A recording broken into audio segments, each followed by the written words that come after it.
This article is not the last word on anything, nor is it definitive, nor is it rigorously researched. It is, in fact, almost the first word on something.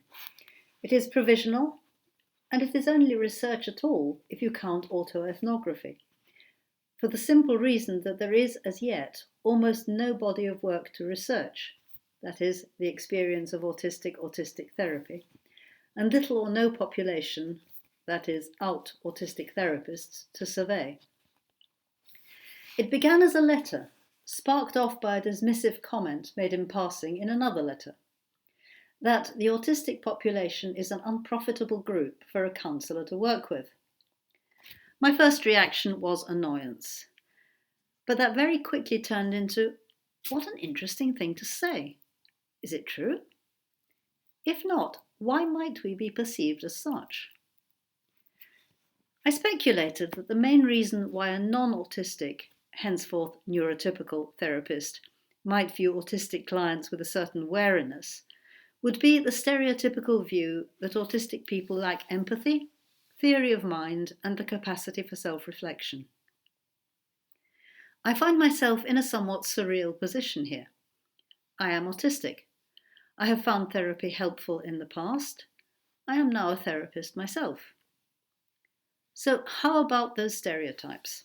Are they true? And is it true that an autistic person, because of the way we function, will be less able or likely to benefit from therapy? The first thing to say is, when you have met one autistic person, you have met one autistic person. We are just as varied as you neurotypicals are. Autism is a particular brain wiring, to use the usual analogy, a particular way of processing both internal and external experiences.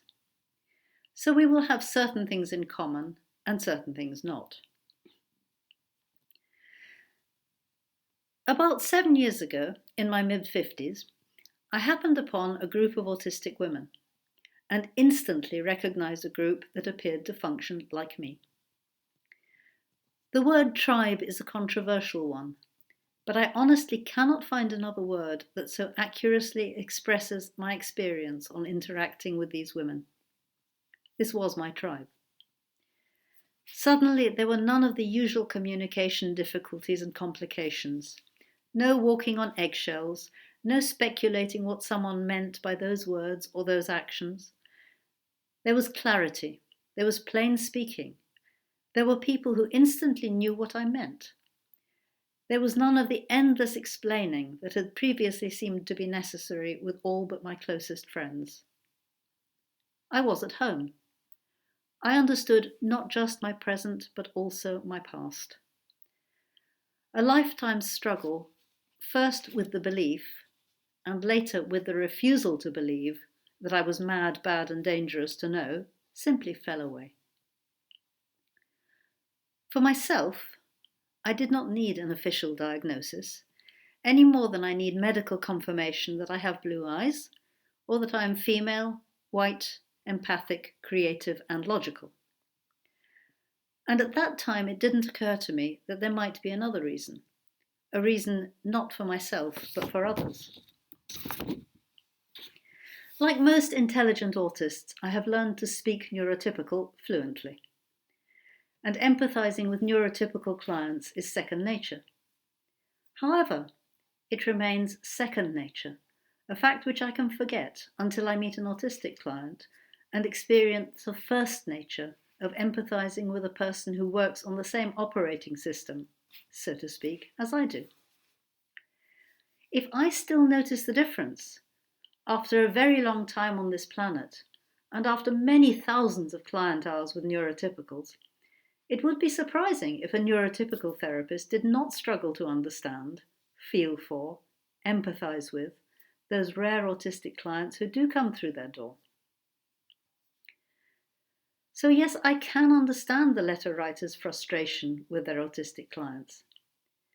I'd be prepared to bet that the frustration went both ways, because autists and non-autists do genuinely have trouble understanding and identifying with each other. The problem goes both ways.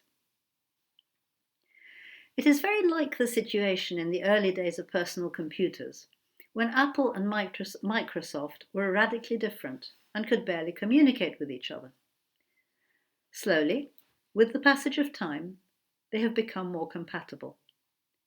I may be remembering this inaccurately, but it seems to me that the adjustment has been mostly on Apple's side.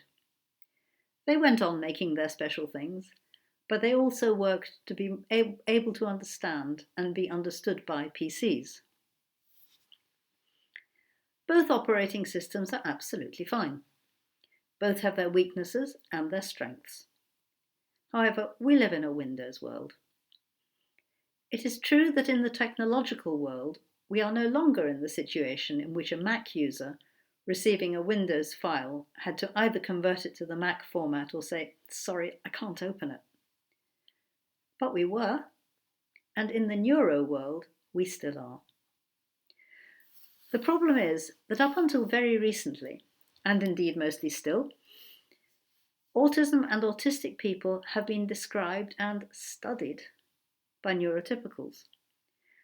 That is the way the power dynamic goes. The distinction boils down to this. You see and describe behaviours. We, insofar as we have a voice, feel and describe experiences. You see a tantrum resulting from being difficult, picky, disobedient. We experience a meltdown resulting from sensory or demand or cognitive overstimulus, which we have been coping with reasonably well, until finally it gets too much and we scream and lash out, literally or figuratively, in unbearable pain. You see what you think is a panic attack and you talk to us. It isn't. It's a meltdown or shutdown, and the more you talk, the worse we get, because it is not caused by the fight, flight, freeze response, but by sensory and cognitive overload.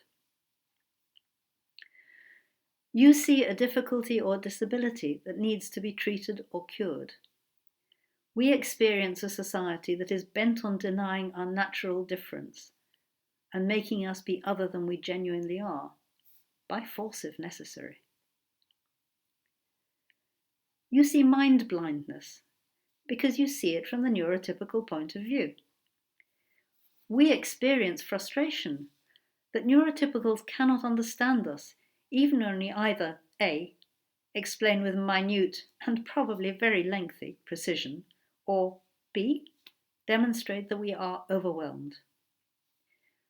We experience frustration that you expect us to read your mind, to know your unwritten rules, to speak your language when it is not our language, and when, to our mind, you simply don't say what you mean.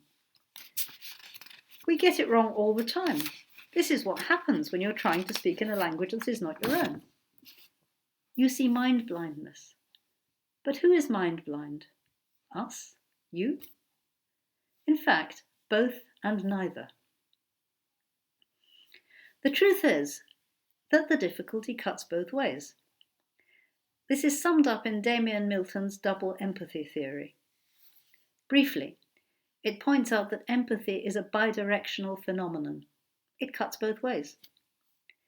The autistic and the neurotypical understand and experience the world in radically different ways, neither one better nor worse than the other. It is inevitable that they will have difficulty understanding and feeling for one another.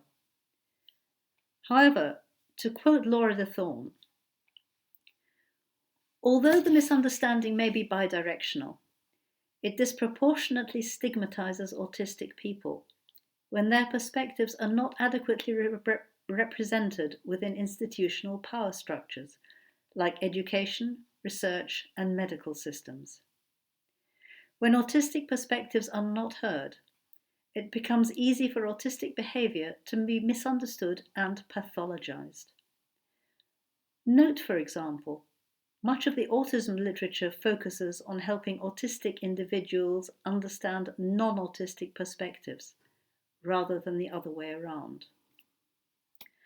In other words, neurotypicals typically expect autists to understand them and conform to their ways of being. That is the aim of almost all therapy for autistic children, with greater or lesser degrees of coercion and even abuse. But it does not generally occur to them to do the same for autists.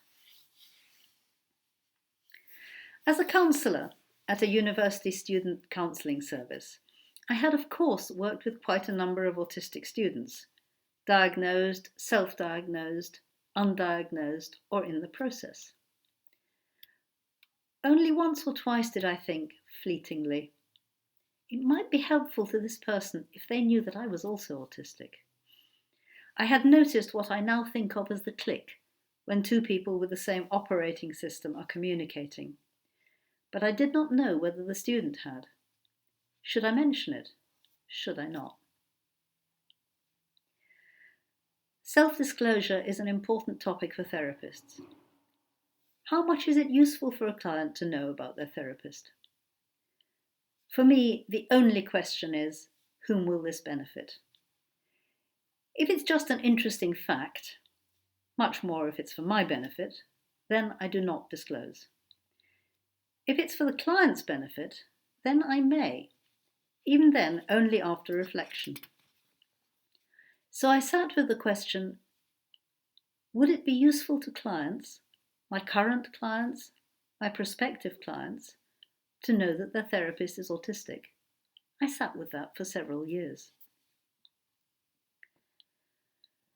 I am a survivor of spiritual abuse, and I have always been open about that in my practice, because spiritual abuse is not something that's widely known about or understood. It is likely that a survivor looking for a therapist will be searching for someone who does understand, and that is likely to be another survivor. So why, given that the same could apply to an autistic or possibly autistic client, did I hesitate? There are two reasons, one respectable and one less so. The more respectable reason was that there is a huge body of work on autism and a bewildering number of experts. I knew, academically, scientifically, what you will, very little about autism. I hadn't read all the research, the publications, the books. I had never been in a role in which I worked with autistic people. I am an ex-academic, and therefore this reason weighed heavily with me. Conversely, there is not an enormous amount written on spiritual abuse, and I have read most of the significant work. I have read it in my journey to understanding my own experience. I should therefore either do the same with autism, surely, or else remain, so to speak, incognita. But then something struck me. I went to my considerable library, real and virtual, on spiritual abuse and checked. Yes, every single book, every single article, every single conference was written, hosted, attended by survivors, by people who knew from inside what they were talking about, not by experts who observed the behaviour of survivors and drew their own conclusions as to what the experience of being spiritually abused and surviving was all about. And so my respectable reason fell at the first hurdle, because that is absolutely not the case in the field of autism. The vast majority of books, articles, conferences, courses in that field are written, hosted, attended by people who are not autistic. They are neurotypical experts, experts either through study or through having an autistic family member, observing the behaviour of autists and drawing their own conclusion as to what the experience of being autistic is all about. Sarah Hendricks, who is an autistic trainer and speaker, comments in her talk to Scottish Women's Autism Network in October 2017 that talking to a room full of autistic women is really unusual for her. Her training is almost always delivered to professionals or parents. I could no longer claim not to be an expert. I am not an expert through study or through observing a family member, but through lived experience in my own being, my own autistic being. And that brings me to my less respectable reason. I'm a pretty busy counsellor and psychotherapist, both at a university counselling service and in private practice. What, I wondered, would happen to my practice and even to my work at the university if I outed myself as autistic. My colleagues and managers are all aware that I'm autistic and they genuinely support my needs and appreciate my qualities. But how might the students feel? And how would a prospective client searching in a counselling directory for help feel about contacting an autistic therapist? If a therapist can write in a letter to a professional journal that autistic clients are an unprofitable group to work with, what might people think about an autistic therapist? Would those stereotypes mean that I might never work again? I honestly did not know. And yet I had a responsibility towards my fellow autists, and yes, towards myself in my full identity too. And then I got my first autistic private client. The experience was extraordinary. Since very early in our therapeutic relationship, I have been completely open with Isabel about my own autism. She has found it immensely helpful to be talking with someone who understands what is normal autistic experience and behaviour, and can distinguish between, as she puts it, the Asperger's, which is fine and simply how I'm made, and the anxiety, the OCD, the eating disorder, which are not fine and which are adversely affecting my life. It was my experience with Isabel that decided me to get an official diagnosis, thus giving myself the option of becoming an officially autistic therapist. I did that in May 2019. And then, as the lockdown began, Swan, the charity through which I had met those autistic women, was granted funding for brief therapy, 4 sessions to which I added a free introductory session, as I always do. And it became crystal clear that an autistic-autistic therapeutic relationship had quite a different quality from an autistic neurotypical one. The same quality, I imagine, that a neurotypical one does, but so much more precious because so much rarer. As I said above, no longer second nature, but first nature. I came out in the counselling directory and on my professional Facebook page in about mid-May, about a year since my diagnosis. Since then, I have noticed no drop in contact from neurotypical clients. What I have noticed is a very considerable increase in people who contact me because I am autistic, just as people contact me because I am a survivor of spiritual abuse. However, I am, at best, one of very few out autistic counsellors. May I make a plea to you, other autistic counsellors, to consider coming out? And you, neurotypical counsellors, if you are tempted to worry that we autists might be not profitable to work with, might it be that you are simply experiencing the double empathy problem? If I can work with neurotypical clients, you can work with autists. All it takes is the core conditions, and as Irvin Yalom puts it, to look out of the client's window. Listen deeply and with attention, and, if in doubt, ask.